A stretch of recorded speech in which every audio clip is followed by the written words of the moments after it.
दोस्तों, ये लोक कथा हमें सच्चा और ईमानदार रहने के फायदे सिखाती है। तो चलिए शुरू करते हैं कहानी। पुण्य का फल जरूर मिलता है। श्रीनिवास नाम का एक बालक अपनी दादी के साथ एक नए गांव में रहने आया। वे दोनों गांव के साहूकार के पास पहुंचे। साहूकार अपनी तोंद फुलाए कुर्सी पर बैठा था। दादी और पोते ने साहूकार को प्रणाम किया। दादी ने उससे कहा, मालिक, हम दूसरे गांव से आए हैं, अब इसी गांव में रहना चाहते हैं। आप हमें सिर छुपाने की जगह दे दें, बदले में हम आपके घर के काम कर देंगे। साहूकार ने मन में सोचा, बिना दाम के दो मजदूर मिल रहे हैं, इन्हें क्यों छोड़ा जाए। वह मान गया। उसने घर के पिछवाड़े उन्हें रहने की जगह दे दी। दादी ने पूछा, साहूकार जी, इसका किराया क्या लगेगा। साहूकार ने झट से बताया, मेरे घर में 4 भैंसें हैं, 3 बैल और 4 गाय हैं। इन सबको चराना होगा। इनके गोबर को पाथ कर उपले बनाने होंगे और उपले बेचकर उनके पैसे मुझे देने होंगे। यही उसका किराया होगा। दादी और पोते ने साहूकार की शर्त मान ली। उसी दिन से दादी तो साहूकार के घर का काम करने लगी और पोते ने गांव में ही कोई काम ढूंढ लिया। उनका जीवन चलने लगा। एक दिन की बात है, साहूकार के दरवाजे पर फटे हाल एक भिखारी आया।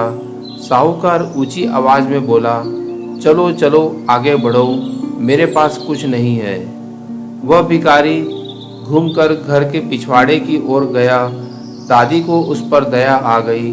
घर में जो खाना रखा हुआ था वह उसने उस भिखारी को दे दिया।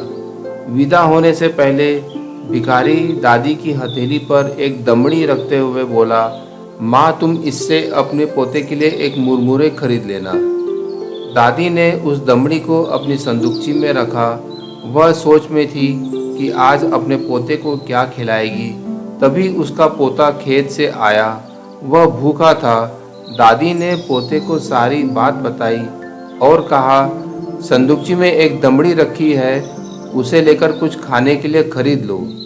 जैसे ही पोते ने संदूकची खोली, सोने की चमक से सारी झोपड़ी जगमगा उठी। उन्होंने सोना बेचकर सुंदर मकान बनाया, जमीन खरीदी, बैल खरीदे और बड़े किसान बन गए। उनकी समृद्धि देखकर सेठ ने सोचा, काश मैंने उस भिखारी को न भगाया होता। एक दिन वही भिखारी फिर उसके द्वार पर आया, जिसे बहुत समय पहले उसने भगा दिया था। साहूकार दौड़कर बाहर आया, भिखारी को सम्मान के साथ अंदर ले गया। उसके बाद थाली में 56 व्यंजन सजाकर उसके सामने ले आया। मुस्कुराते हुए भिखारी ने छक कर भोजन किया। जाते हुए वह साहूकार को भी एक दमड़ी दे गया। दमड़ी हाथ में आते ही साहूकार की खुशी का ठिकाना न रहा। उसने दमड़ी को बड़े जतन से अपनी तिजोरी में रखकर ताला लगा दिया। उस रात उसे नींद नहीं आई।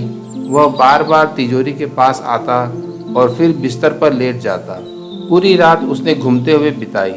सुबह होते ही साहूकार तिजोरी खोलने लगा। सोना मिलने की खुशी में उसने अपनी आंखें बंद कर ली थी। वह सोच रहा था, उसकी पूरी तिजोरी जगमग कर रही होगी, लेकिन यह क्या हुआ। यह तो बिल्कुल उल्टा हो गया। उसकी तिजोरी में रखा हुआ धन कोयला बन चुका था। साहूकार समझ गया कि यह सब करनी का फल है। दादी ने निस्वार्थ भाव से भिखारी को भोजन कराया था, इसलिए उन्हें वैसा फल मिला। उसने लालच में आकर भिखारी को भोजन दिया था तो उसे ऐसा फल मिला। इसलिए कहते हैं, निस्वार्थ भाव से किया गया पुण्य कार्य का फल जरूर मिलता है।